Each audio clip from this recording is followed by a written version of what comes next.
Will the Los Angeles Rams get revenge on the Philadelphia Eagles in the divisional round, or will the Eagles advance to their second NFC championship in 3 years? Crossover Thursday right here on Locked On Eagles and Locked On Rams coming your way.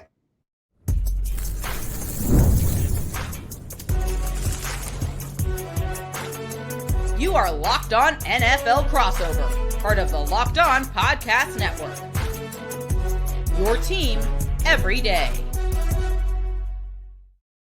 Thank you so much for making Locked On Eagles and Locked On Rams your first listen each and every day. Crossover Thursday is presented by Prize Picks. Download the app and use the code LOCKEDONNFL to win $50 instantly when you play $5. I'm Louis DiBiase, host of the Locked On Eagles podcast. He's Travis Rogers, host of Locked On Rams, a rematch of a November Sunday night matchup taking place in the divisional round between the Eagles and the Rams. Sunday, a 3 p.m. kickoff at Lincoln Financial Field. And Travis, the Rams, like I said, trying to get revenge from that 37-20 loss a couple months ago.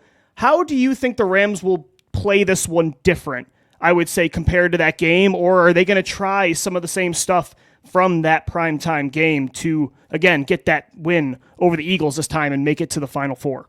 Yeah, I think there's a couple of things, Louis, that need to go right for the Rams that didn't go right when they met back, I think it was week 11. It was Kyren Williams fumbled twice. That's the biggest thing. And, I don't know if that's much of a game plan change necessarily, as it is just a execution plan that needs to be done a little bit better. And that was one of the big takeaways from me last week with the Rams. Even though they absolutely walked up and down the field on the Vikings and they looked great, they had a great week.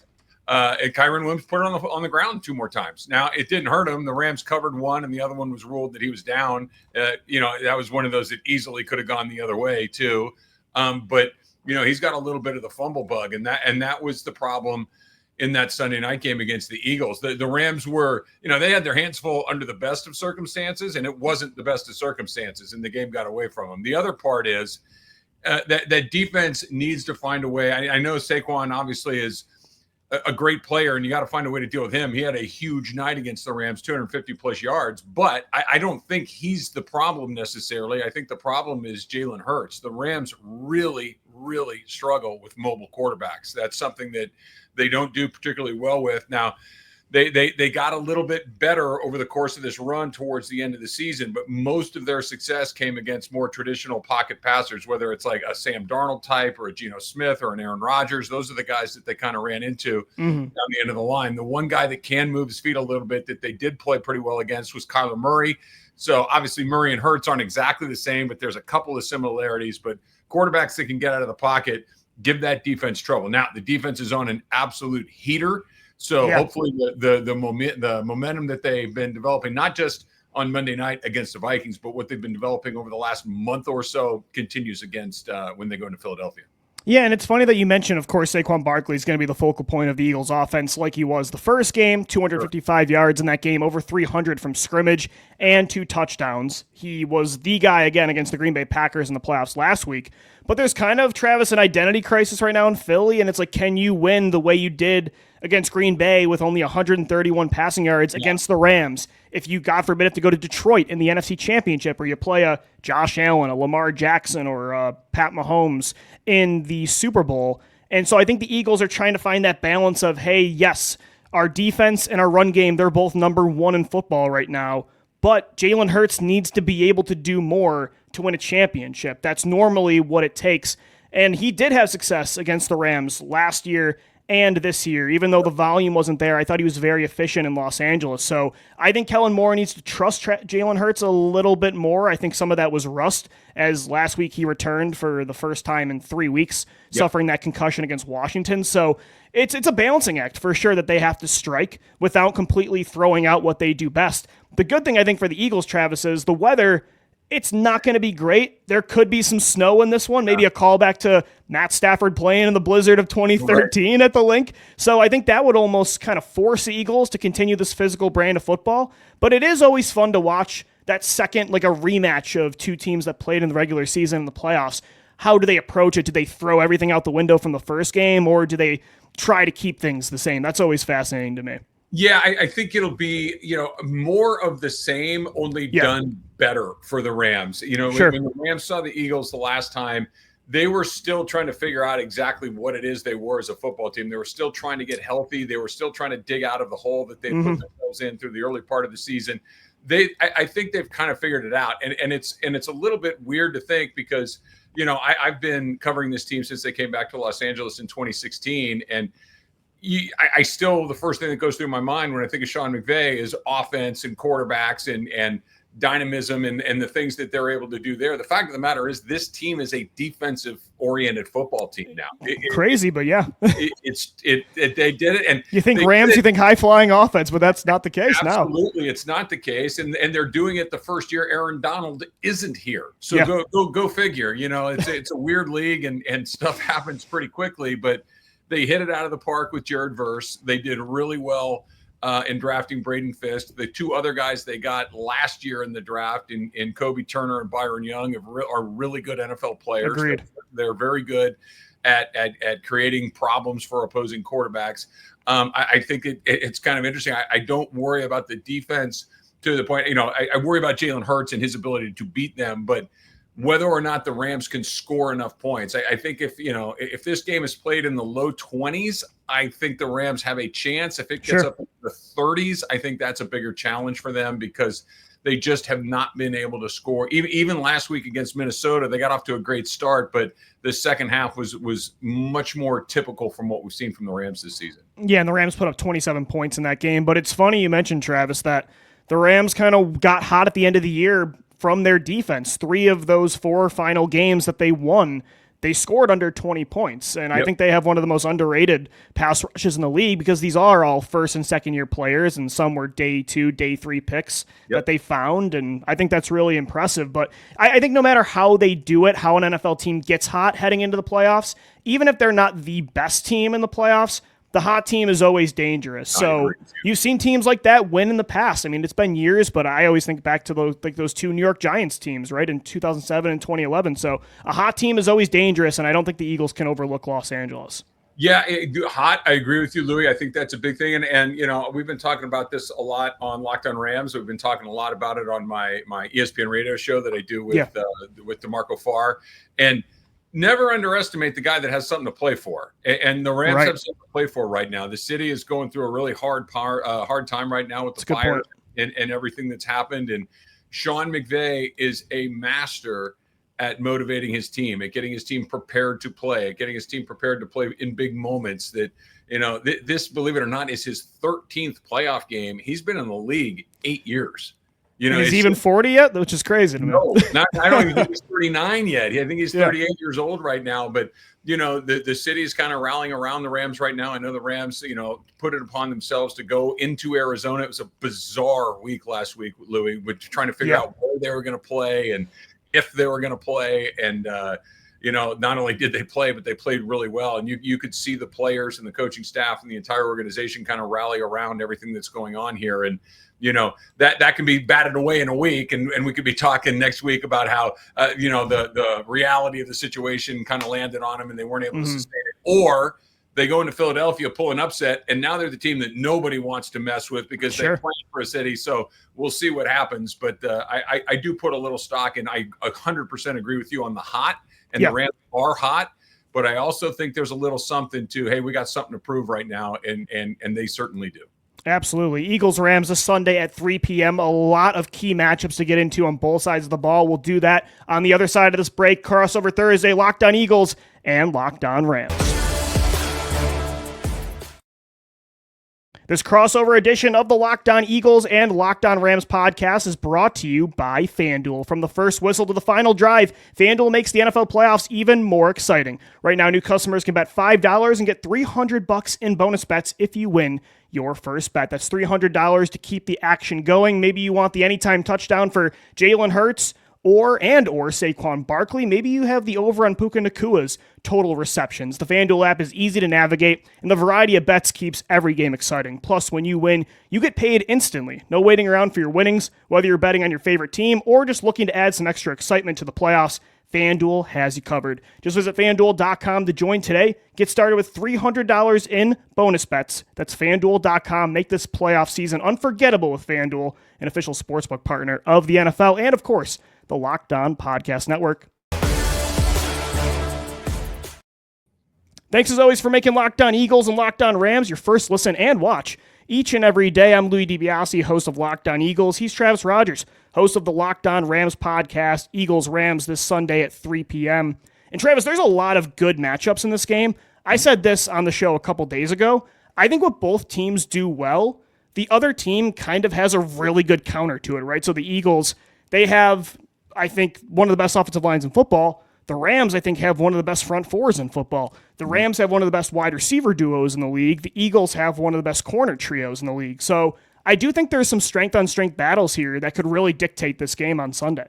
Yeah, you brought up one, Louis, that I think, for me, is the key to if the Rams are going to win this game on the offensive side, they got to get something from Cooper Kupp.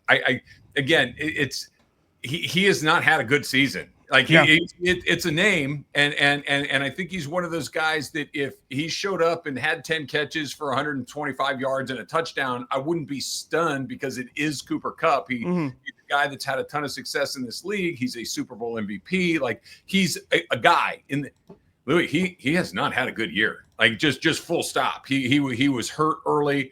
And over the course of, he was on the trade block right before the Rams got hot. Right.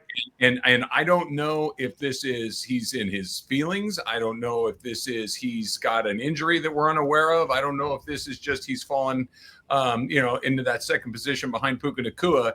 I think it might be, all three of them. But if they're going to beat a really good Eagles team, it can't just be Kyren Williams and Puka Nacua. They're going to have to get production out of Cooper Kupp. Cooper Kupp had one catch against the Vikings. He only had one target. They only looked at him once. So it's been a weird few years for him, I feel like, Travis, because, in 2021 when they won the ring, he's one of the best receivers in football. Then Nacua takes over last year. And, this year is kind of it's almost like maybe he's in an identity crisis. Like, who am I to this football team and in the NFL now? It's interesting. I think you're exactly right. And I think that he's got to figure it out between now and Sunday at noon out here on the West Coast because they need him. They can't beat Philadelphia if he's not involved, unless the game gets super weird. And I don't think that it will, but if they're going to win, he needs to be involved. And it's funny, I was going to mention how important Cooper DeJean is for the second game in a row. The Eagles rookie nickel corner, second-round pick out of Iowa. I thought he kept Jayden Reed in check last week. Jayden Reed really killed the Eagles week 1 in Brazil. That was the key matchup. DeJean held him to just 4 catches for a little over 40 yards in that game.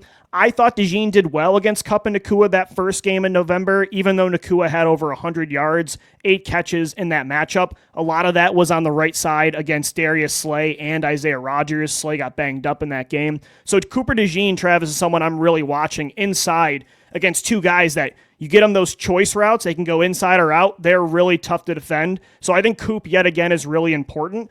I do wonder who McVay and Stafford try to pick on because Darius Slay has had a really underrated year at 34, but he's given up some yards. I think there's been games like Quinyon Mitchell and Cooper DeJean. They really haven't had off weeks. Slay has, and there's been times he can't finish games. Isaiah Rodgers has to come in. I wonder if that's a matchup they try to exploit, but also you got to watch. Nakobe Dean is out for the year. The Eagles are going to have a backup linebacker in this game, either or rookie linebacker Jeremiah Trotter Jr., and or Oren Burks. So I think those are a couple matchups McVay might try to go after. Yeah, I think, talking about the linebacker matchup, Louis. Yeah, that's what I'm worried about. Yeah.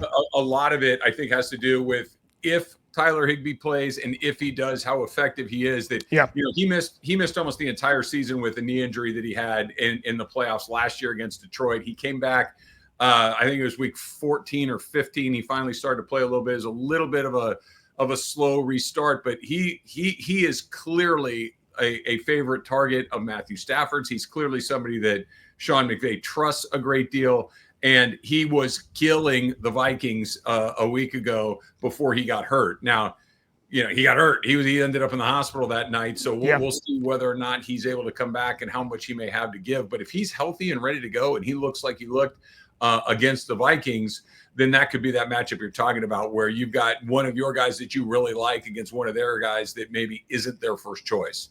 And I really trust Fangio, though. That's the thing, is this year he has done a great job of maximizing young players' strengths. The Eagles, it's funny, actually, Travis, these are two of the three youngest defenses in the league when it comes to average age of their starters. So Fangio, if anyone can help out a rookie fifth-round linebacker in Trotter Jr., which is a cool story, his dad, of course, we all know, is an Eagles legend. If anyone can help him in a big moment, it's Fangio. But I do wonder if Stafford and McVay are like, let's go after number 54. Well, you may have said the most important name in this entire thing. I am a unabashed Sean McVay fan. I think he's absolutely terrific. The one guy he has not figured out is Vic Fangio. Yep. Fangio's had his number. He's had that kind of offense's number, the Shanahan tree too in general. He has really struggled to solve that puzzle. And this goes back to Chicago. This goes, this is not just right now. This has been an ongoing issue. It's kind of the defensive scheme that Bill Belichick deployed when they played the Patriots in Super Bowl 53. It's the Sean McVay usually gets a second crack at a thing, almost always succeeds. This is the one that he is really now. This is, I think, the fourth time he's gone up against a Vic Fangio defense. So we'll see. We will see. But this has been a kryptonite for him for sure through the early part of his career. No, I totally agree. That's going to be a fun chess match. And then for the Eagles offense, one big addition from that first game the Eagles did not have was number 6, wide receiver Devonte Smith, who only needs 6 yards, crazy enough, actually, to break the Eagles' all-time playoff receiving yards record from Harold Carmichael. I think it's a low bar. The Eagles haven't had a great receiver history, but Devontae could break that at 26. That's a huge boost to the passing game. He led the Eagles in receiving last week, 4 catches for 55 yards. I think, Jalen looked good in that first game against the Rams. Now you got a healthy Goddard and Devontae back. Travis, how would you evaluate, for Eagles fans, obviously, of course, you're very familiar with them, but the Rams secondary in general, do they have the personnel to match up with A.J. Brown, Devonte Smith, and Dallas Goedert? I'll give you a short answer. No, they don't. They're okay. And there are some, their secondary is reasonably effective because their pass rush is very good. So when the ball, when they're getting to the quarterback and the ball's got to come out and you don't have to cover for a really long time, that helps a great deal. Their best guy, Darius Williams, okay. Their second, Akilla Witherspoon has been playing well, but for me, at least, Louis, he's the one that I worry about the most. Cooper DeJean is off and on, hit and miss, but this is not the best unit on their football team. This is not a strength of this team. Now, I don't know if I'd go out of my way to say that it's a glaring weakness, but like you mentioned, you're talking about a lot, A.J. Brown and Devonte Smith, and there's just a lot of talent matching up against these guys, and there's going to be a good matchup for the Eagles at some point frequently. In those areas. And I'm not saying the Eagles are going to throw 30 plus times in this game, but I would like the efficiency to be much better than it was last week, because I do think they match up well. And even if they win this game, but the passing game looks lackluster, I'm going to be a little bit worried in that next game, because again, if they're going to keep this run going, I do think eventually they'll have to do more throwing the football against one of those really good teams in both conferences. That's one of the keys to victory. We'll get into the other keys to victory for both sides as we wrap up Crossover Thursday right here on Locked On Eagles and Locked On Rams. Crossover Thursday right here on Locked On Eagles and Locked On Rams is sponsored by Rocket Money. Did Rocket Money help you find any subscriptions you forgot about or that you're still paying for twice? That definitely happened to me. I had a few subscriptions that I had no idea I was paying for. A lot of those free trials, you forget to cancel them. Rocket Money made it easy to track them all down. It's like having a personal assistant for your finances. Rocket Money is a personal finance app that helps you find and cancel your unwanted subscriptions, monitors your spending, and helps lower your bills so you can grow your savings. It brings everything together in one place, whether it's subscriptions, your spending habits, or even the goals you want to hit this year. Rocket Money has over 5 million users, and it's saved everyone a total of $500 million total in canceled subscriptions, saving members up to $740 a year when using all of the app's premium features. For me, one of the best features is that subscription tracker. Cancel your unwanted subscriptions and reach your financial goals faster with Rocket Money. Go to rocketmoney.com/lockedon today. That's rocketmoney.com/lockedon. rocketmoney.com/lockedon.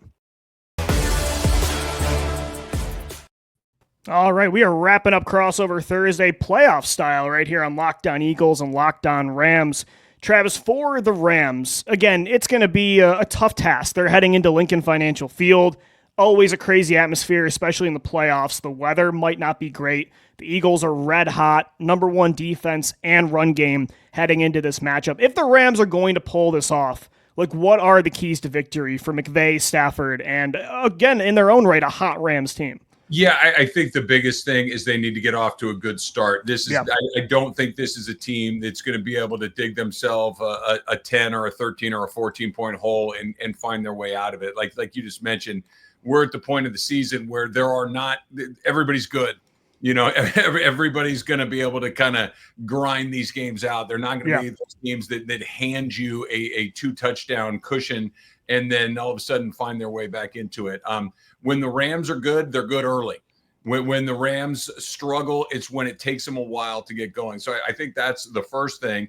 And I think you mentioned it a couple of times. We haven't talked about it too much specifically, but, Sean McVay's pretty good when they go east. Sean McVay's pretty good on a short week, which technically this is because they played on Monday night. So, but the one thing that they have not been particularly good in is the cold.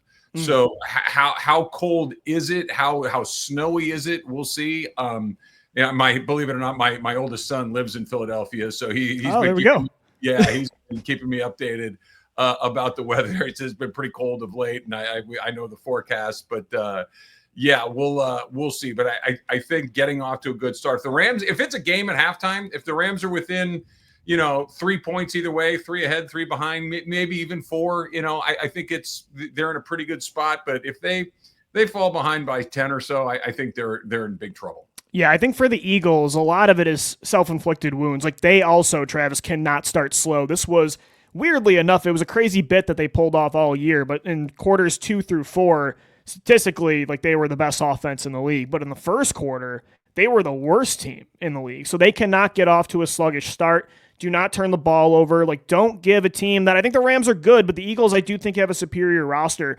Don't give them opportunities to take advantage and get into this football game. And I think a couple other things, like, they got to tackle better. They had 22 missed tackles against the Packers, which is unlike this defense, but you can't do that against an explosive Rams offense. And my final thing is, don't waver on your offensive strategy. Like, yes, the passing game, as I mentioned earlier, it needs to be better from an efficiency perspective. But I wouldn't suddenly say we need to prove to the world again, like they did against Pittsburgh a month ago, that we can throw the football. Yes, it needs to improve to win a championship, but I do think the run game and the defense need to be your bread and butter to get onto the NFC Championship. Yeah, I think that's a great point. I think for the Rams, one of the things that I'm concerned about / hopeful for is if they can get the Eagles into third and something that isn't tush-push territory. Yeah, right. Can they get off the field, right? Because one of the things that I've seen happen to this team when they're struggling a little bit is they do get their opponent into those 3rd and 6, 3rd and 7, 3rd and 5 situations, and they do a good job. The coverage is good, and all of a sudden, a quarterback that can move his feet, he's out the back. Good point. He picks it up, and it's a backbreaker. That's something that this kind of goes back to where we started with Jalen Hurts. And, the Rams are feeling pretty good. 9 sacks a week ago put you in a pretty good spot. But Sam Darnold and Jalen Hurts are not built the same. They're different types of guys. So Sam Darnold is where you expect him to be. Jalen Hurts may not be. So I don't know if it's Jared Verse. I don't know if it's Byron Young, but somebody's got to hold him in that pocket and let it collapse around him as opposed to letting him pop out the back door and go pick up some emergency third downs, because those are backbreakers for the Rams. And then, Travis, before we wrap up the show, how are the Rams looking on the injury front? For the Eagles, only one real injury to report, that A.J. Brown still dealing with that nagging leg injury. Dallas Goedert didn't practice today for an illness, but overall, looks like they'll have 21, I should say, with Dean out, 21 of 22 starters healthy. How about the Rams? Yeah, they're in pretty good shape. I think Higbee's the one that you cross your fingers for, and I expect him to play. I think it's more of a how well does he play. Bobby Brown got dinged up in the Vikings game. He had to leave the game. We'll see what his availability looks like. And Akilla Witherspoon kind of took a shot in the thigh, but this is the time of year where short of being in the hospital, guys are going to play. It's just whether or not they're capable of playing at their best. And I agree with what you said a second ago. I think the Eagles, if you just kind of went man to man and said you want this guy or that guy right down the roster, you'd probably take more Eagles than you would Rams. But thankfully, that's not how they do it. Thankfully, it's not the way the league works. Right. They go out there and they play. And like I said before, I'm a Sean McVay guy, and I'll always take my chances with him. And Matthew Stafford's been through a lot of this stuff. He's been really good for the Rams in these moments. I'm cautiously optimistic. These have been two of the most consistent teams in the NFC for the last, I'd say, 8 years. So I think it's going to be a good one. Sunday kickoff at 3 p.m., Eagles and Rams. For Travis Rogers, I'm Louis DiBiase signing off right here on Crossover Thursday. Locked on Eagles, Locked on Rams. Thanks as always for making us your first listen each and every day.